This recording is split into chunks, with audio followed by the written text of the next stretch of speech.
Good morning, everyone, and welcome. We're going to give you a couple more minutes. I know that there are people who are entering. So happy to see your smiling faces. Today's the day. It's day 2. Early, you got your coffee if you're like me. You got vitamin water. Oh, I see you, Shar. Shar had a cup of Joe. That's what it was. I see you, Michelle Thurston. I see you. Lori, Derek, Vicky. I see you all. Okay, shall we screen sharing really quick? But it's nothing. I see you, Bill Cook. Lori. Good to see you, Pam Taylor. Pam Taylor's on. I'm just going Thank through. you, Cupid. Yeah, I'm going through seeing all the names. Jane and Rod, Hattie Walton, Alyssa Ellis, good to see you. Doris White, I see you. Crystal, Jeffrey. Oh, okay. Well, I can't get to everyone, so we'll break down a little bit of the housekeeping notes you see all on the screen. What I will ask you to do is, if you have not, download the app. So here's my schedule today. Please be sure to download the app today. We have a lot. I made you co-host so you can help as well if my computer goes. There's a lot of great things going on today. So as we get started, I wanted to be sure that we thank some of our sponsors: KeyBank, HARP, Yardi. I know some of y'all use Yardi. B2A CPAs. We actually had a conversation with them yesterday. Great. And Umpqua Bank. I love Umpqua ice cream. I love the bank even more. So also, I want to give a shout out to our exhibitors. If you didn't get the chance to visit the virtual exhibit hall, please do so. Auto Out, Bath Fitter, Emphasis Software, shout out to Emphasis, HAI Group, Impact Capital, MRI Software, Revival Development Services, and Washington State Housing Finance Commission. I hope Bob's on the call. Shout out to Bob.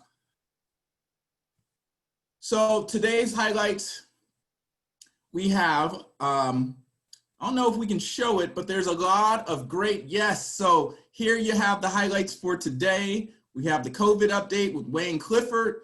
We have Speaker Eric Bailey. He wrote, he's the author of a book called The Cure to Stupidity. As you can tell, I haven't read it yet, but it will, because I need that cure. We have our 1 to 2 o'clock virtual coffee shops. We have Meet a Leader. We have Continuum of Care. We have the radon conversation, and then our 2 to 3:15 breakout sessions: Facing the Storm, Maintenance Training and Development, Supply versus Demand, and our 3:30 to 4:45 breakout sessions: Helping the Homeless 101. Oh, that's going to be an important conversation. Recruitment and Development with King County Housing Authority. They got a lot of bosses up there. I might have to attend that one too. What managers need to know about the maintenance world. There's so many good things going on. I'm so excited. I wish I could attend all of them. I actually have 2 computers and a phone, so I might try and attend 3. I will always be on silent. What I did want to do, I don't know if Carol Gore is on with us, but I wanted to really shout her out. She's one of our furthest members, and all of the team members from Alaska who are tuning in, they're a bit disconnected, but they're connected with us. So I wanted to give them special love. Shout out to Idaho. I see my Idaho friends here. Shout out to Washington. I know you guys are in the house. And shout out to Oregon, because that's where I'm at. I got to show them love. Want to be sure that you remember that we have a game code, WAKE0901, and that's the code for today. We will be having that at the end. Be sure to write that down if you're playing the game. And I wanted to do one more thing, which is we're going to have a wonderful interview here in about 2 minutes. It's going to be with our own president from Idaho, but our national president, Sunny Shaw, and then with our CEO, Adrian Todman, who's only been CEO a long 3.5 years. And if you know her, you can't help but appreciate her hard work and her smile. Two of the most inspiring women we have as a part of this organization, leading our leaders, representing all of us in the halls of Congress, and sometimes giving the punches we can't give. That's what I like to say to Adrian. Just give the punch where I have to give the hug. So before we do that, I want to be sure you all know that if you have any questions, please direct them to me in the chat for Adrian and Sunny. They're going to be able to interview each other, and we're going to leave about 10 minutes for question and answer. Before I do that, I see Carol Gore. I want to give Carol Gore 1 minute to give us a word of inspiration. And then once she is done, it's immediately Adrian and Sunny. Carol, to you. Good morning, Cupid and everyone from Alaska. I don't know about inspiration, but I would say this. There has never been a time when our work together mattered more. I would say we've been quietly building our communities and housing our residents, and now virtually every city in the country is calling for affordable housing at a time when our work has never been harder.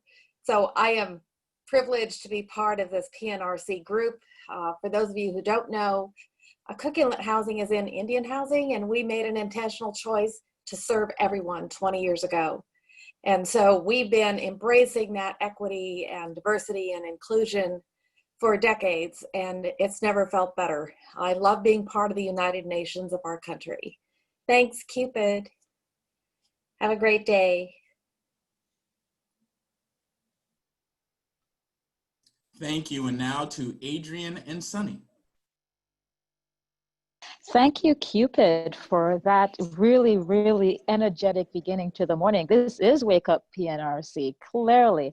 And greetings from Washington, D.C. The magic of technology that I can sit here in D.C. in my office and we can hear from Carol in Alaska, just amazing. I mean, these are trying times for all of us, for all of us in so many different ways. But it's so great to have a medium like this and a moment like this that we can fill the room no matter where we are here in this great country of ours. I have the great honor of chatting a little bit with Sunny Shah.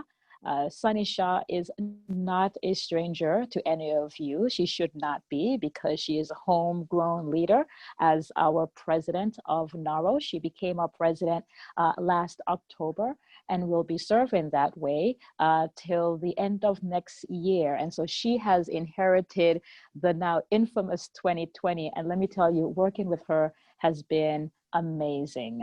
Even though we have not had to have our conferences and we've had to change the way that we do business, Sunny is the right leader for this time of NARO and has been inspirational, not just to me, and helped me keep my chin up during tough times this past year, but really to all of us. So first, before I get to the interview, I want to say thank you, Sunny. Let's just applaud her for her amazing, amazing leadership. She is your homegirl. And because she is, there are probably a lot of things that you all already know about her, but I want her to share tidbits of things that you may not know. And Sunny, there's probably some executive director or senior leader who is sitting at home or their office right now saying, how the heck do you become the president of NARO? Why don't you talk a little bit about what inspired you to take that leap and what was your journey there? Wonderful. Thank you, Adrian. And you are equally inspiring to me every day. So thank you. So, you know, it's interesting because what CEO or what senior level manager, as many of you already know, I started as a receptionist, right? So if we are blessed enough to have any receptionists on the line, maybe someday you could be a NARO president. So let's talk about that. At first, you know, it was a lot of drive and having some folks that were in my circle that saw something in me and gave me opportunity. I always remember, as Adrian, I've heard you say before, don't forget who brought you to the dance, right? And so I never forget that. But I can tell you that the first time I walked into a NARO national conference, I felt like I was home. I felt like I was with family, and I knew I just wanted to camp out and be there. I never wanted to leave. And so sometimes you'll see us when we're actually getting together, how we'll post on social media like, hey, I get to see my family. I'm so excited. And so that has made it a trying year this year. But so I started my journey to become NARL president, not realizing it was a journey to become NARL president, by serving at the state level. I became VP of professional development because I believe very strongly in professional development. And so from there, I became VP of professional development on our regional level, which projected me to the national level, being VP at the region. So I also then served on professional development at the national level. And once I got kind of set loose at the national level, I served on everything. I served on professional development. I served on nominating and elections. I served on Housing America. I was a member of Club 21, which, you know, we're going to be talking more and more about, and just grew to love this organization with all of my heart. I get to rub shoulders with amazing people who are much smarter than me and do way cooler things than I do. And I just knew I wanted to be a part of it. So I was approached about 4 years ago by some folks in NARO who were in leadership, and they said, we think that you could be the next one. And I was like, oh, no. In fact, I ran away from that person several times on elevators and in stairwells and stuff, because every time I saw him, he was saying, I think you should be next. And that was our dear past president, Mr. Carl Ritchie. And so I finally said, okay, let's sit down and talk about it. And we did. And then I began the journey. And as many of you in my region recall, we had a contested election. That was a really, really difficult election. And when you're out campaigning, you get to truly love, when it's a contested election, your, I don't want to say opponent, you get to truly love your friend that you are running for office against. And so I thank you, PNRC, for stepping up for that and supporting me in this endeavor. And that was my journey to becoming NARO president. And who would have ever thought, my first day as a receptionist, right? That's right. You just never know where our paths go. So we know that this is your home region, Sunny, but you have had, I would say, and you probably agree, the great fortune of traveling the country and meeting other NARO members. Why don't you share with folks in the region what that's been like and what you've learned? Oh my goodness, you know, such a blessing, because just as wonderful as all of you are, we have NARL family just like you all across the country.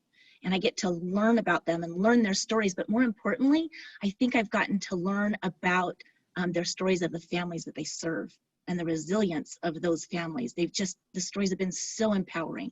You know, I do get to travel, not this year, but the last 2 years, I spent a lot of time living out of a suitcase. I think last year I attended 22 conferences across the country.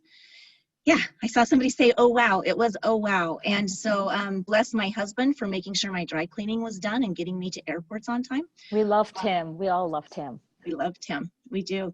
But it has been that part of it, although challenging, because it does take away a lot from an agency. And so you have to really make sure you have a strong team in place and that you're working more hours than you ever worked before to be on the road. But what a beautiful experience. What a beautiful experience it's been. So you've been at the helm of NARO now during 2 really life-changing episodes in our country. I mean, certainly the pandemic, and all of us have had to pivot, but also one where there was a lot of social unrest after the murder of George Floyd, and there was a lot of things that NARO needed to share with its membership. And I know that you hold some of these issues close to your heart. Talk a little bit about what NARO has been doing and will continue to do as we try to make sure that we are stronger together, all of us as one country. Absolutely. First of all, Adrienne, I've gotten to learn so much from you. So thank you for sharing with me and helping me to grow into being a better leader. During the pandemic, you know, we started off there, and our very first thing was, you know, are we going to need to work to cancel a conference? Who would have realized that throughout the year we would end up canceling 3 and moving to a virtual platform? But NARO just took that in stride. We realized that our members needed connections still. They needed information. We've rolled out Wednesday webinars so that you could hear from HUD. You could hear from your colleagues and what they were doing.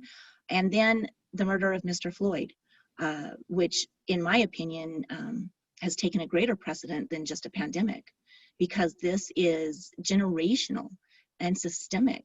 And so NARO has stepped up to the plate in that regard also, recognizing that some of our members, need to be educated on these issues. We need to learn from each other. So we've had some really crucial conversations.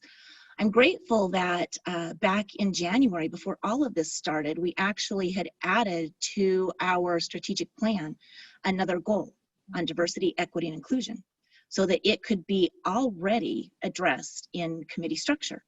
And now we are prepared to really take a look at things like policy that has been holding folks back, You heard me talk yesterday a little bit about like agencies that have a 20-year look back.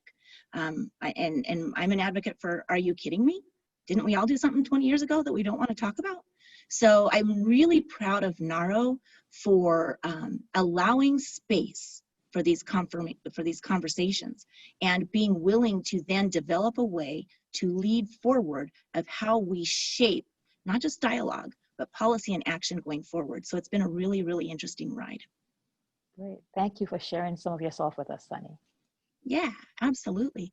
So I think now I get to talk with Ms. Todman, who actually, if you all can't tell, I think that she is wearing a superhero cape. She has it tucked away tidily behind her back, but she is an absolute gem and powerhouse for this organization. Adrienne, can you tell us about your leadership journey? How'd you get to NARO? Yeah, well, I think some of you may know that prior to being here at NARO, I had the great fortune of being executive director as well of the Washington, D.C. Housing Authority, which I will always say is probably one of the toughest jobs I ever had, but notwithstanding this amazing opportunity, probably one of the most fulfilling jobs I'll ever have. And I don't have to explain to all of you watching why that is. I mean, you go home after a tough day thinking, wow, I did something today. I made somebody happy today. And that's so affirming. That's so affirming. And before that, I had some of you will say, well, that's not a great honor, but I had the great honor of working at HUD. And learned a lot about how things happen inside that building, and worked there when two really great secretaries, Secretary Cisneros, followed by Secretary Cuomo, and learned a lot from both of those gentlemen and their staff. It was really a great time to be in that building. There were so many really energetic new ideas about our industry that was in play there. And before that, I worked on the Hill. It is thankfully not the Capitol Hill that many of us are experiencing these days. It was, even if you disagreed with people, everybody shook hands at the end of the day and came back to fight the next morning. But it was not filled with some of this really so many words I could use, but the popular one seems to be this toxic environment in terms of getting the work done. So it was I had a great time working up there, and I've been here in DC now for almost 30 years. So it's become home away from home for me. Yeah, and we are so blessed and lucky to have you. I'm curious because you said, you talked about DC Housing Authority, and, you can connect really well with several of the agencies in our region. We've got King County, Seattle, Portland.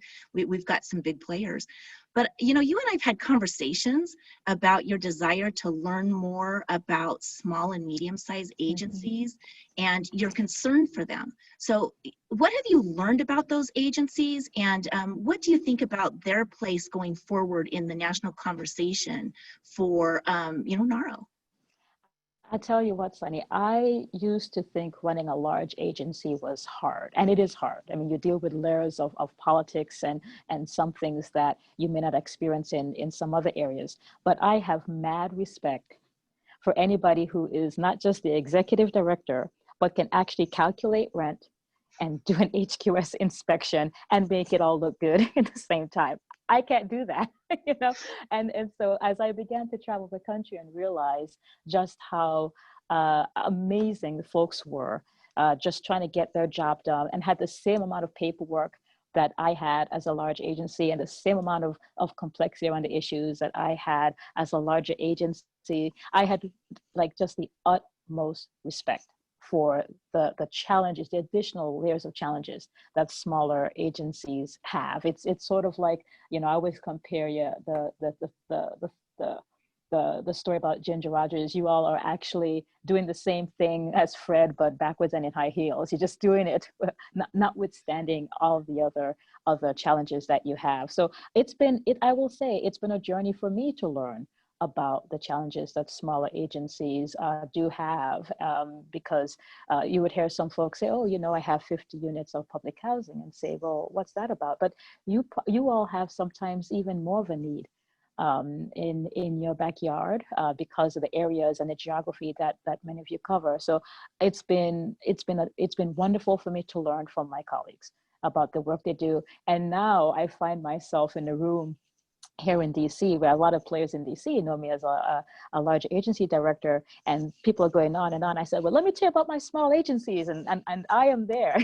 I'm like, oh, who is this Adrian? And so it has been wonderful to fight for everybody, and particularly for the smaller agencies, and be your voice.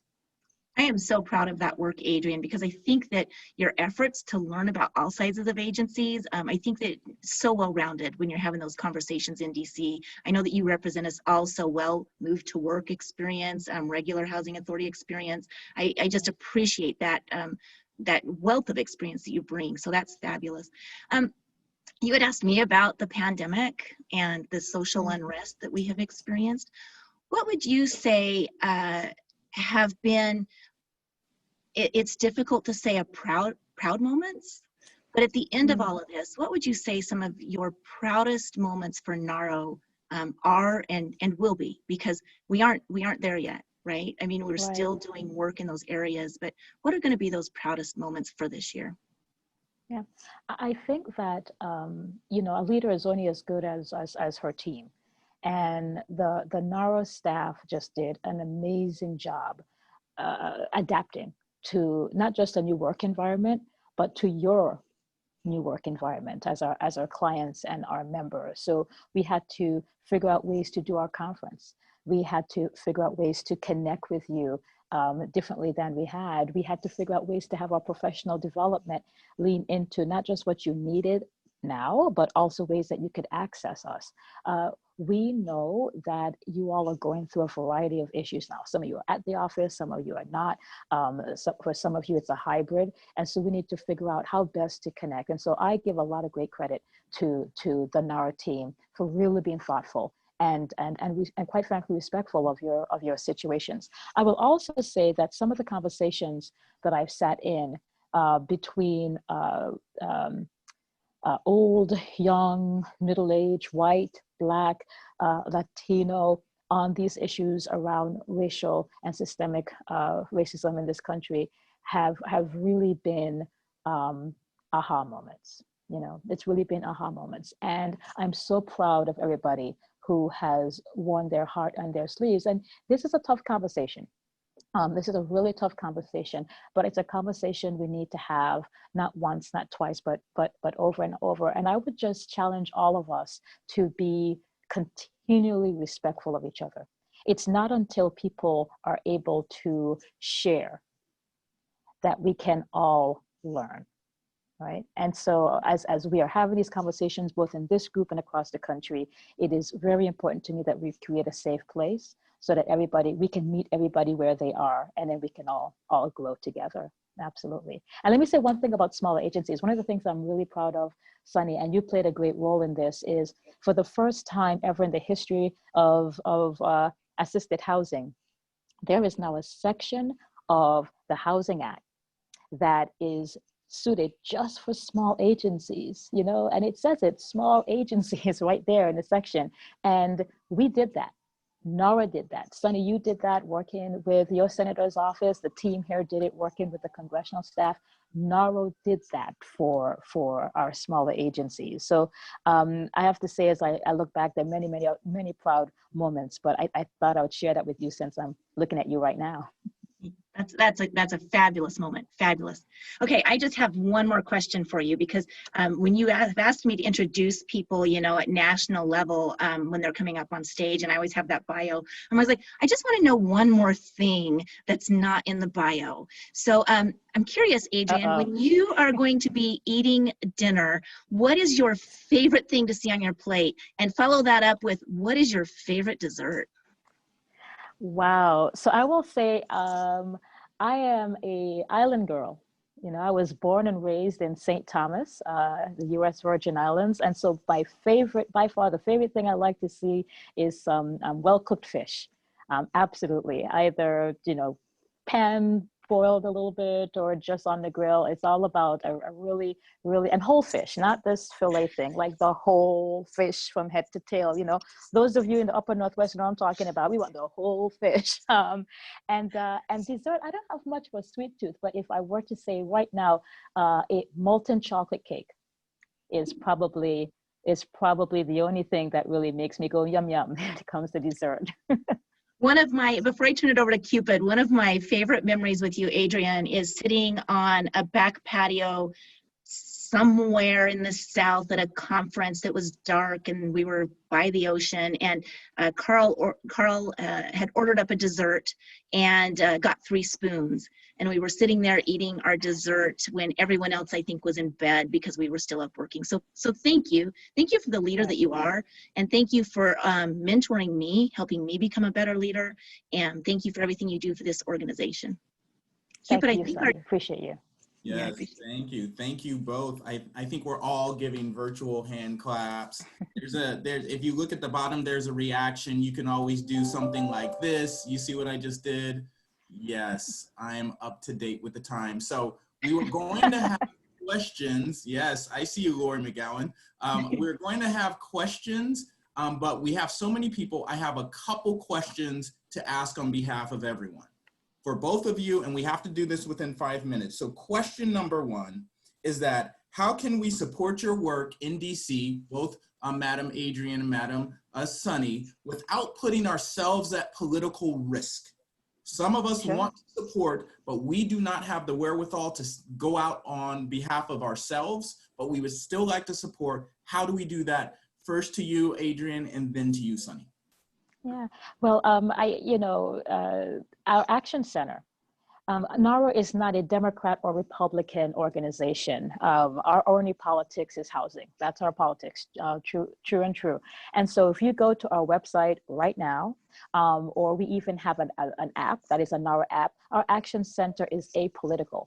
You can go in there. It's really easy if you're a NARA member, and you can hit one button and, well, maybe 2, and send a letter off to the Hill that says, we support more funding for affordable housing. We want to make sure that there's universal vouchers so we don't have to manage these awful waiting lists and tell people no all the time when they need help. I think our Action Center is probably the most efficient way that you all can help us deliver our message here in Washington, D.C., quite frankly. And I'm going to add to the Action Center piece, because, you know, previously working at an agency that had a department that did advocacy and that type of thing, I know that there are a lot of agencies out there that have restrictions about, like, staff can't do that. But I'm going to remind you that as part of our Constitution and amendments, you have a right to free speech. So it doesn't have to be tied to your agency, right? You can use your home address. You can use your home phone number. As an individual in this country, you have a right to use your voice. So just because you can't do that as an employee of your agency, you still have a right to advocate on behalf of the programs that are so important for your community. So don't let that scare you into thinking you can't do or participate in advocacy in the Action Center.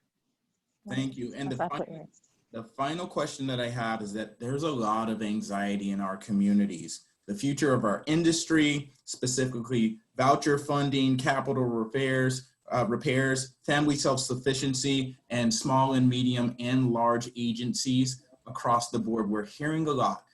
Leave us with a word of hope, Ms. Todman and Ms. Shaw. We need hope. I need it. Give us a word. Let me tell you, we are doing so much better today, good people, than we were a year ago, 2 years ago, 3 years ago, and that momentum will not stop.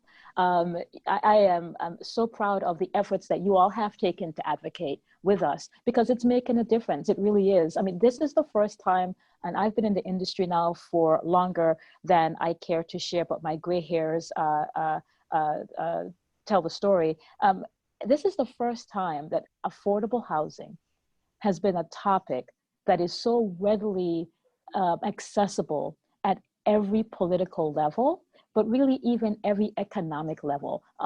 You know, people understand now that affordable housing isn't that thing over there for other people, because they're looking around and seeing what's happening. And sadly, the pandemic has exposed how insecure so many even middle-class families can be when there's a disturbance in the housing continuum. So there's no better time than now to be you, like no better time than now to be you. Some of you probably were in this industry back in the 80s and saw how it was dismantled.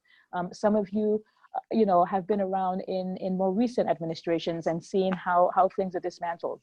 But I promise you, this is our season. This is our season. And we are going to do just like what Hamilton said, and we're not going to miss our shot. Right. That's right. I'm just going to just say, you are being noticed. You matter. Use your voice. Do your good work, and just keep it up. Be relentless. Just be relentless. We all believe in you. Believe in yourself. Awesome. So we have 1 minute left. I keep names. So I want to say shout out to Jordan Plummer, Carlos, Betsy Longy, Ryan Lucas, Sherry Gonzalez, Kate Brown, John Paulson, Becky Phillips. I see you on the call. We appreciate you all being a part of this. And with that, thank you. Oh, okay. And let's see. Be sure to use the Zoom group chat. We take notice of everything, and be sure to connect. Have a good conference and welcome. Be sure to use the code. I think Michael's going to put it up if you're playing the game, WAKE0901 in the conference, to receive your 100 points, or don't, so I can win. Your choice. Cupid, you rock. All right. Good morning. Have a good day today, everyone. Good morning. Bye-bye. Thank you, everyone. We'll see you at 9:50.